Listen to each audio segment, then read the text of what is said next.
Here we are again. Welcome back to the Creative Return. And I'm Quinn, and I love that you choose to sit here with me as we work ourselves through Finding My Bones chapter by chapter. Today I'm back home, and I am so incredibly appreciative to have this space to play and to be in and to raise my children and to be with my person and cats and my creative practice and life as just another ordinary citizen in this world, a mother and a wife and a sister and a friend, and just another person on the street. And here I am sharing my perspective and my thought and just sharing space and time with you as it arises. Who knows? Different locations, sometimes in conversation with other people. I don't edit these at all. I really am just landing here, choosing a moment that I feel is worth sharing, and we take it from there. We'll let life flow through unedited. No filter, no, cutting the pauses. We're just here to be together and to see what comes up. And it's interesting. Well, let's just take a breath together before I carry on and on. Phew.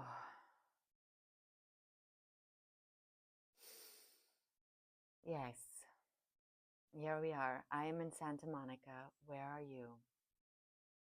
It is, for me today, the 4th of February. What day is it when you are watching this? I find presencing the day and place really valuable to call in all of myself, and being present is the offering I have for life. Just finding a way to presence myself and always honoring the elements that helps me be present in the moment. The fire, the spirit of fire and the spirit of air and the spirit of earth and the spirit of water, so relevant to this experience as a human. And then this ether that connects all of us, and that we've kind of created this internet to represent the ether. The idea that we are all constantly connected. We are never not connected. We don't not feel when someone's hurting. And I'm in this dilemma. I sit in this space. Like I said, here I am in sunny California, this beautiful February warmth that's kind of very strange. It's middle of winter and it's 80 degrees outside. What is happening? Oh, ruffles my feathers. And I think of Minneapolis, I think of Minnesotans, and I feel the heartache. I feel that the time has come for us to not be quiet, to not isolate, to not go down into the cave, but to actually be brave. And so I sit in wonder, what would be my brave act? And to be frank with you, this is one of those. And this morning in my practice, I'm busy painting. I paint as a vehicle to listen to spirit or to what wants to flow through. I've yet to put a painting in the world, really. We're getting there as my practice grows, and it's become more and more of something that I actively work with clients and community members in, just to invite everyone into their personal creative expression in colors. I know the question, what color would you wear if you could only choose one to wear the rest of your life? Me, maybe green. I would wear green with ease all the days. And if there's no clothes, I'll wear leaves or, big banana leaves. Anyway, that was a fun question that I just noticed, and I thought I'll pop that in here. What color would you wear if you could only wear one for the rest of your life? Sharing some art, and while I was painting, I got drawn to this beautiful tarot deck that I've got. It's the Dreamkeepers Tarot by Liz Huston, who is a local in LA, who is one of the bravest humans I have encountered. And she has a beautiful shop in the last bookstore in downtown LA. And I discovered her there. And this is all her artwork. And it's very daunting. The card I pulled today was the Chariot. Oh, can you see it? All the glare. It's a very what's the word? It's calling me forward. It's very challenging. It's a challenging card for me. And I know this sounds strange because it doesn't make sense when I share this bit about me. But since I was little, I was a pretty shy kid. My favorite place is under, in the foliage, under trees, under bushes, creating space, playing with the critters and making mud cakes. And that was my way of play as a kid. And it kind of still is as an adult. I just now play with cacao. And anyway, I constantly found myself on stage, and my mother was a big catalyst in this way. She was always putting me forward for competitions or for modeling or things like that. And it was really uncomfortable spaces for me. It made me really uncomfortable. And I had a master of a mother who had incredible coping skills. And I did it anyway. And I learned to tolerate the uncomfortable. And so when my life changed at the age of 19, and we'll read about it, but I had a big accident. I got called to audition for a new show in South Africa. I stepped into my life as a new life as an actress, as a performer. Never was it a desire or a thought in my head. And suddenly that was the world I found myself in. Amongst masters, luckily, many amazing teachers and colleagues. Anyway, all that to say, I keep going in and out of this public life. And so when this call came for this creative return space that I'm holding here for us, I have to really step in here. You are my friends. We are here in presence together, sharing. And what I have to share is story that I've lived, experiences, and sort of just where I am in my day. And this card, the Chariot, was such a fierce calling card again.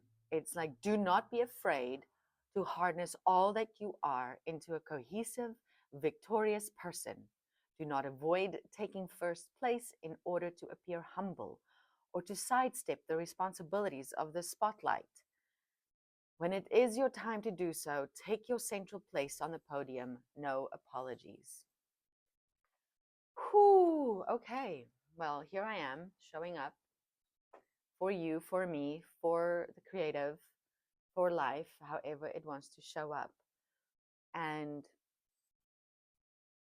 yeah, my attention is really split between holding joy as an anchor during these times of such fierce birthing and transformation and heartache and anguish, fear. It's a tremendous time on this planet. It's shaking. The earth is moving under our feet. There's no doubt about it. I don't want to bypass that. And so when I hold joy, I want to presence the crazy feelings that is so real. And as a birthing mother and as a doula that I have hold space, I recognize these symptoms and the signals, the energetic nature of it. I recognize it. I just want to say, breathe. Just inhale through your nose, exhale through your mouth, breathe down into your belly, wiggle your toes on the earth, step outside. Those are remedies for me. You know, it's kind of going back to basics for us right now. There's no grand cure. I think it's really stepping into right relation with life as a spirit, as a creative, and knowing this is not about us, but not about us as individuals, but about us as a we, as a collective, that we all affect one another, that we're not here alone. Wow, I've carried on for a while now. Obviously, there was a lot that wanted to be said, but I left us off on a bit of a cliffhanger last time. Chapter 4 ended on, so you might wonder, how did I end up on this route in Scotland? So chapter 5, here we go. Settle in. I hope you have a cup of tea. I'm drinking water right now. Oh yeah, and these beautiful flowers are from one of my spirit sisters' garden down the street here, who came to our full moon circle. She's also an amazing facilitator, Giselle, who actually, I might drop a link in here because she offers incredible guidance to women in midlife, whatever transition you're going through in your midlife as a woman.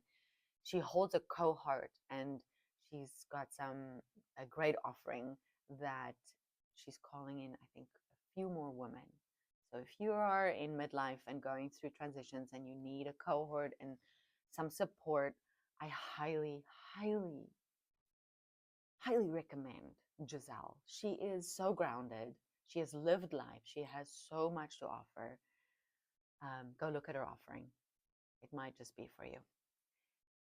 But our circle was amazing on Sunday. We sat under the Leo moon and we activated some searing energetic offerings to the grid and to the planet and to our brothers and sisters in Minneapolis and across the world that's going through and sitting in war zones and in anguish. Holding.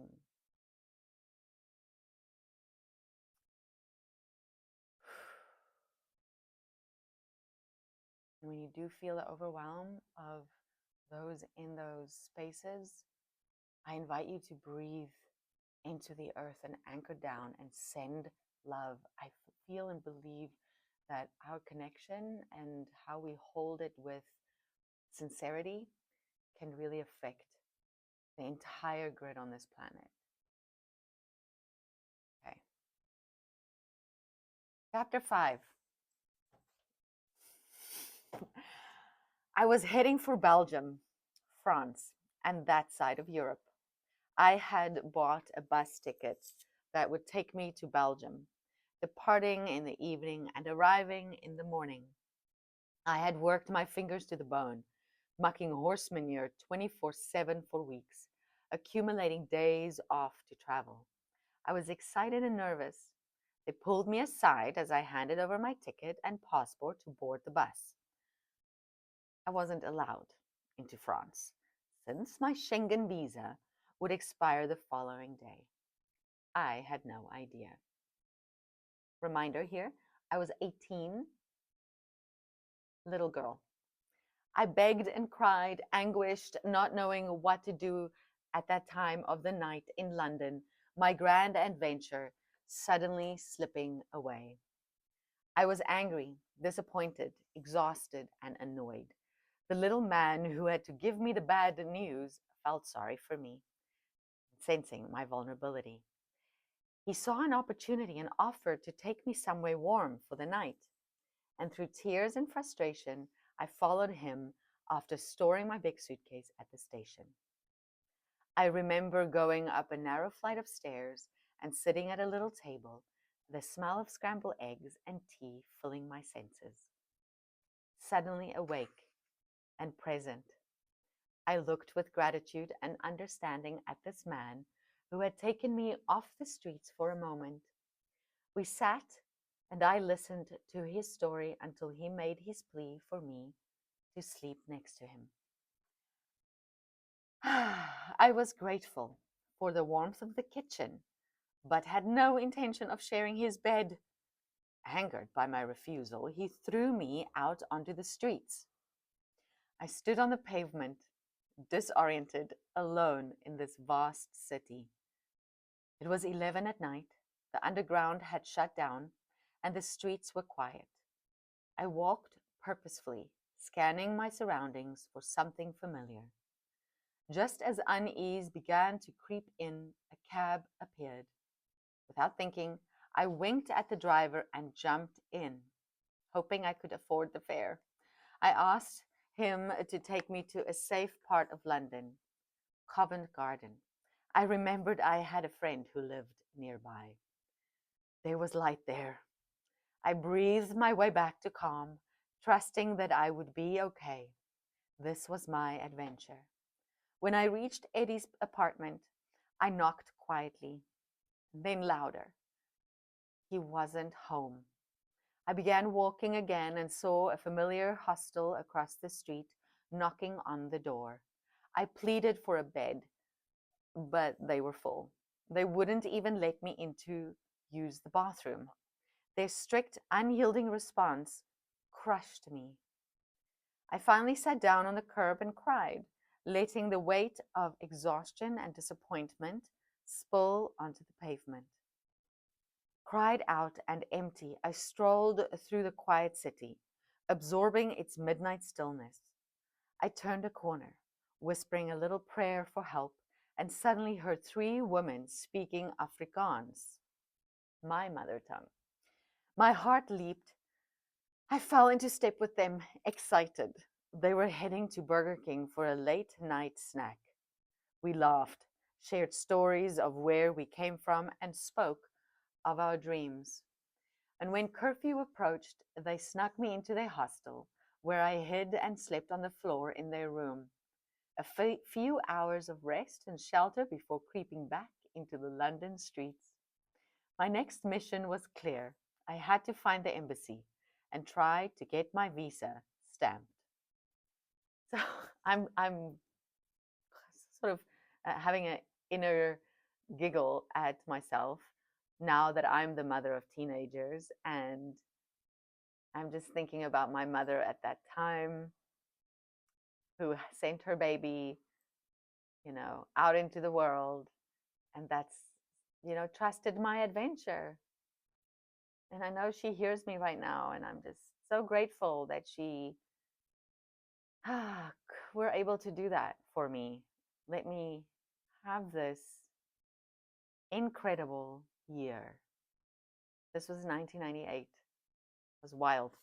Okay, so at the French embassy, lines stretched around the building. I stood among travelers, my story tucked in my pocket like a secret weapon. As the hours passed, friendships bloomed. We entertained each other, swapping tales, laughing, and making the wait bearable. When I finally reached the desk, the woman took one look at my documents and said I was at the wrong embassy. And since I wasn't entering through France, I needed to go to the Belgian embassy. I stared at her, walked away, sat down, and cried quietly. I wasted a day, the precious days I had worked so hard for. Or was it? I made new friends and spent hours in good company. I wiped my tears and looked up. I was sitting on the steps of the Natural History Museum, and it was free to enter. I wandered inside and lost myself in the wonder of it all. Later, I returned to the station to get a refund or change my bus ticket. Of course they wouldn't. Frustration welled up, but each time it did, breath found me. Something always pulled me toward the next thing. And without hesitation, I bought a ticket to Scotland. The bus departed at 11 that night. I wandered into a nearby pub, ordered a pint, and journaled about my misadventures. The barmaid, Amanda, was Australian, larger than life, and full of laughter. I relaxed around her instantly. She invited me to rest in her apartment above the pub when her shift ended. I was grateful to sit on a couch, wash my face, and brush my teeth. I almost missed my bus, dragging my feet as I left my new friend. As I settled into my seat, I knew my adventure had already begun. Maybe my vacation days hadn't been wasted standing in line. Hindsight was already revealing the gifts hidden within the detours.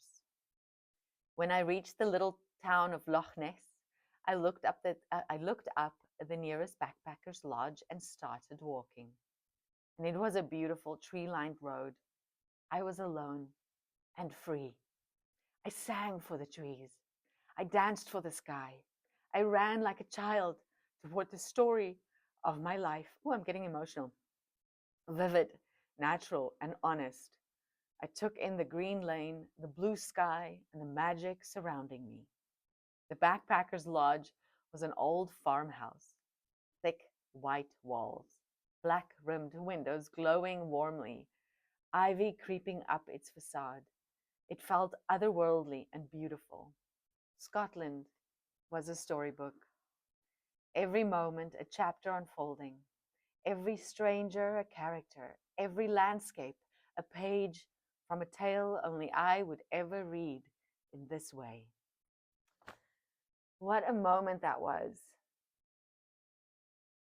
Running down that street, I go back and it's vivid to me, that moment. And you know, the song that I sang was from the Red Hot Chili Peppers, Under the Bridge, which I had never actually heard out loud. Like, I didn't hear the recording. I only heard friends sing it in the bus when I would go on school trips. And that song stuck in my head. Yeah. And here I am telling the story now from LA. How beautiful. Life is so beautifully designed and synchronized. Wow. So, chapter 5. And sitting in all the feelings, doing my art, being in life, doing my work. All we can do is just keep showing up and trusting that life is ultimately, in the long run, in favor of life. And we trust that we're enough, that we can trust each other, not the systems, because those have broken. Those don't work.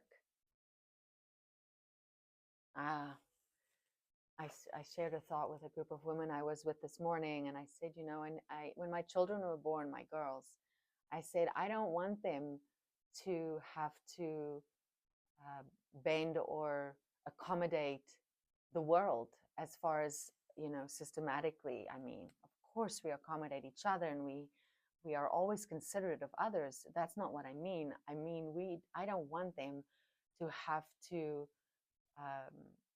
bend or change who they are to accommodate this system.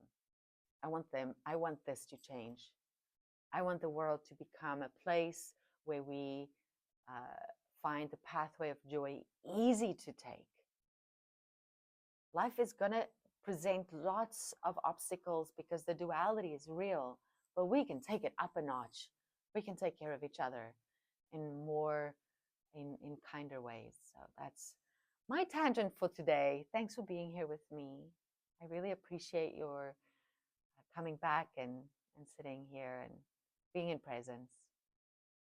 And if you found value, let me know what was of value. Let me know what landed for you and what didn't. And if you have something that you want to talk about, let me know. Let's be in conversation. Subscribe, send me a thumbs up, drop a comment. I'm excited to be here with you. I send you off with many blessings and much love. Sharaveti, my friends.